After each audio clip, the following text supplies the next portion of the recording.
NC भाई कल dugout में तो आपको मैं जब देख रहा था स्क्रीन पे तो उस वक्त तो आप अंदर के हालात तो अल्लाह बेहतर जानते हैं, आप जानते थे, लेकिन जो वसीम भाई के चेहरे से और वसीम भाई जो अल्फाज इस्तेमाल कर रहे थे मेरे ख्याल में वो बहुत ज्यादा थे। आपके चेहरे से तो पता नहीं चल रहा था कि आप कोई प्रेशर में है या टेंशन है, लेकिन वसीम भाई के चेहरे से हर अल्फाज पता चल रहा होता है कि क्या कह रहे हैं, किनको किस अच्छे अल्फाजों में याद कर रहे थे, लेकिन उनके चेहरे से बहुत ज्यादा पता चलता है। नहीं वसीम शायद वसीम भाई का पता है कि सारों को जरा थोड़ा सा उनको ना गुस्सा जरा जल्दी आता है और वो इस तरह होते हैं और जिस तरह के वो अल्फाज इस्तेमाल करते हैं वो भी मेरे ख्याल में आपको भी और मिसबा को दोनों सारों को आइडिया होगा। तो प्रेशर वाला मैच था,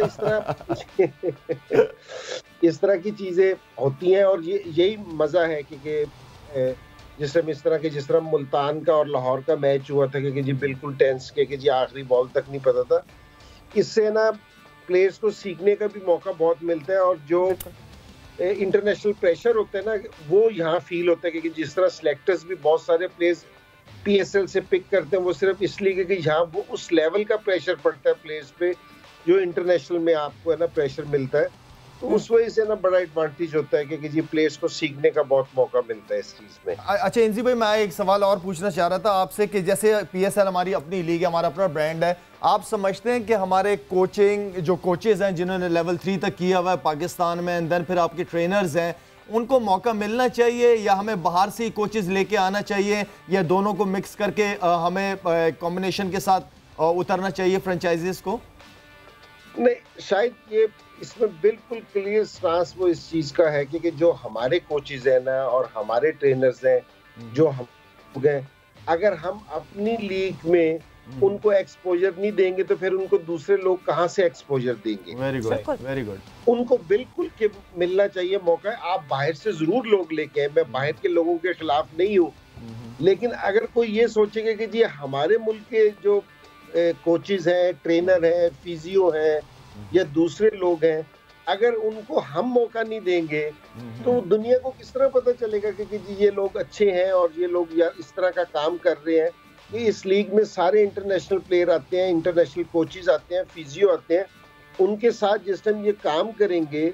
तो इनको सीखने का मौका भी मिलेगा और दूसरे लोगों को पता भी चलेगा कि जी हमारे यहाँ भी बड़े जबरदस्त कोचेज हैं, हमारे यहाँ भी बड़े जबरदस्त किस्म के ट्रेनर हैं, फिजियो हैं। तो बिल्कुल इसको मौका मिलना चाहिए, इस पे तो कोई सवाल होना ही नहीं चाहिए कि जी हमारे प्लेयर्स को मौका ना मिले। और वो सिर्फ इसलिए कह रहा हूँ कि जिस तरह नई लड़कियां हैं, हमारे प्लेयर्स हैं, जिस टाइम वो खेलते हैं दूसरे प्लेयर्स के साथ तो उनको भी सीखने का मौका मिलता है और उनको भी नई चीजें खुलती हैं उनके लिए। इसी तरह दूसरे लोगों के लिए भी ये अपॉर्चुनिटी होनी चाहिए। बिल्कुल पैरेलली हमारे कोचेस को साथ रखना चाहिए कि जिस तरह इस वक्त हमने कॉम्प्रोमाइजिंग सिचुएशन में मिकी आतर को हम लेकर आए, हमें वो कॉम्प्रोमाइज ना करना पड़े, हमारे पास एक अपनी लॉट मौजूद हो। बिल्कुल मैं बिल्कुल तो खैर मिकी तो मेरी जिद बन चुकी है, अब तो वो वाली कहानी हो चुकी है। लेकिन ये भी नहीं होना चाहिए ना दिल के, अगर कोई भी XYZ कोई भी कोच आता है ये ना हो कि फिर मेरे 3 लोग, ट्रेनर भी मेरा आएगा, फिजियो भी मेरा आएगा, ऐसा नहीं होना चाहिए। वो एक शेडो लगाया जा सकता है, हमारा एक लोकल बंदा कि एक शेडो में काम करे। चलें जी, let's keep it within the family. इमाम से भी जरा बात करते हैं और इमाम से जरा बात करें। इंसी भाई तो हमारे साथ हैं ऑफ कोर्स प्रोग्राम में आज। इमाम, कल एक मौके पे मुकाबले के एंड में तो ऐसा लग रहा था कि दोनों टीमें एक दूसरे को पहले आप के चक्कर में ना आप जीत जाए, नहीं आप जीत जाएं, यानी आखिर में नो बॉलें खास तौर से हुई हैं। लाइक वहाब आए, उन्होंने नो कराई और फिर वो खुरम शहजाद अपना डेब्यू कर रहे थे, उन्होंने भी नो बॉल, बल्कि एक मौके में तो बहुत क्लोज कॉल हुई थी जिसमें फ्रंट फुट पे भी disagreement, I was in the press box और दे वर डिवाइडेड, और प्लस हाइट पे भी जो इमाम वाज प्रीटी एंग्री कि ये नो बॉल क्यों नहीं दी गई है। सो वैसे बाय द वे इमाम, अगर आपने वो मैच आई एम श्योर देखा होगा, व्हाट्स योर टेक? वो जो बीमर पे नो बॉल नहीं दी गई थी, do you think that was a no ball? दिखा दे, हम दिखा भी देते मुझे हैं। तो नहीं लगा कि वो नो बॉल है, लेकिन समटाइम्स जब आपके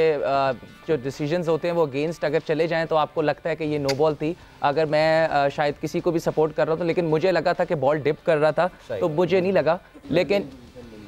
हाँ मुझे ऐसा लगा कि नहीं है। लेकिन ऑब्वियसली जब आप बैटिंग कर रहे होते हैं और अगर अपनी टीम को सपोर्ट कर रहे होते हैं, क्योंकि कल हमने प्रेडिक्शंस दी हुई थी कराची की, तो मुझे तो लग रहा था कि नो बॉल है, लेकिन जब मैंने रिप्ले देखा तो वो नो बॉल नहीं थी, तो इस वजह से है। लेकिन देखें जिस तरह पेशावर ने पहले हाफ में जिस तरह की बैटिंग की है बाबर ने और कैडमोर ने, तो मेरे ख्याल से बहुत कम चांसेस लग रहे थे कराची के, और उसके बाद जिस तरह का स्टार्ट दिया पावर प्ले में, उनके बॉलर्स ने 2 से 3 आउट हो गए थे। लेकिन हमें क्रेडिट देना चाहिए शुएब मलिक और इमाद वसीम को। देखें, एक तो पहले बहुत अच्छा विकेट था, और मेरे ख्याल से कराची अनलकी और डिसअपॉइंटेड फील कर रहा होगा इस रिजल्ट के बाद, क्योंकि जितने कैचेस 2 से 3 और उसके बाद नो बॉल्स एंड पे भी खुर्रम ने कराए, उसके बाद आप वहाँ से मैच ना जीतें, तो मुझे ऐसा लगता है कि थोड़ा सा बाबर की आवाम को सपोर्ट ज़्यादा थी, उसकी दुआएं मेरे ख्याल से उस वक्त उस तरफ ज़्यादा चली गई, वरना मुझे ऐसा लगता है कि ये मैच कराची को जीतना चाहिए था। बिल्कुल, जिस तरह मैं कहूँ कि किस्मत धनी थी जो कराची नहीं ये जीत पाया मैच, और पेशावर ज़ल्मी पे काफ़ी वो था, क्योंकि इरम अगर पेशावर ज़ल्मी की मैं बात करूँ और ऑन पेपर अगर मैं पेशावर ज़ल्मी को यहाँ देखती हूँ, तो क्या आपको ऐसा लगता है कि पेशावर ज़ल्मी को अपने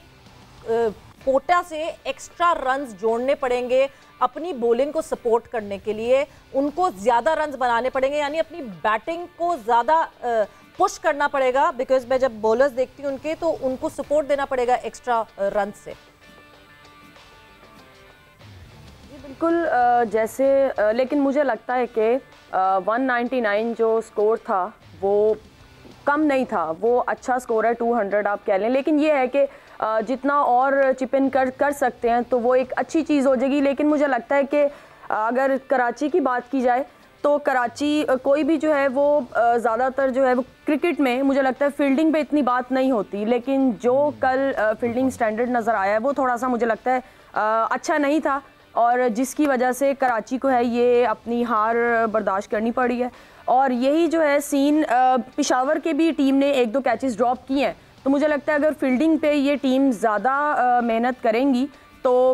आगे जाके मैचेस और अच्छे देखने को मिलेंगे, फिर बैटिंग में भी आपको अच्छी सपोर्ट मिल जाएगी और आपके बॉलर्स को भी थोड़ा सा सपोर्ट मिल जाएगी अपने आप को बचाने के लिए। मेरे ख्याल में इरम का ये पॉइंट बहुत इंपॉर्टेंट है। बहुत दफ़ा हमारी बात हुई है कि फील्डिंग जो है ना, फील्डिंग उस पर वाकई बात नहीं होती। फील्डर आप पहले मैच में देख लें, आप दूसरे मैच में देखें, इतनी मिस फील्डिंग हुई है, एंड देन आप 60-70% मैचेस फील्डिंग की वजह से जीतते हैं, और टीमों का पता चलता ही फील्ड के अंदर है, 11 के 11 ग्राउंड के अंदर होते हैं, वहां पता चलता है कि टीम जीतना चाहती है कि नहीं। तो फील्डिंग का रोल हमेशा से बहुत बड़ी बराबरी के साथ कैचेस भी छूटे हैं। अगर पाकिस्तानियों ने छोड़े, आई थिंक कोलर कैटमोर ने भी एक बहुत इंपॉर्टेंट स्टेज पे आके जो है वो कैच छोड़ा था, लेकिन बहरहाल catches win matches as they say. इस वक्त फिलहाल हम बढ़ रहे हैं एक ब्रेक की जानिब और मिलेंगे आपसे इसके बाद, एंड होपफुली सवेरा टॉस भी हो चुका होगा तो by the time will be back. So yes, हम अब आने वाले मैच को जो है उसको भी प्रीव्यू करेंगे अपने पैनल के साथ। So don't go anywhere and keep watching जोर का जोर।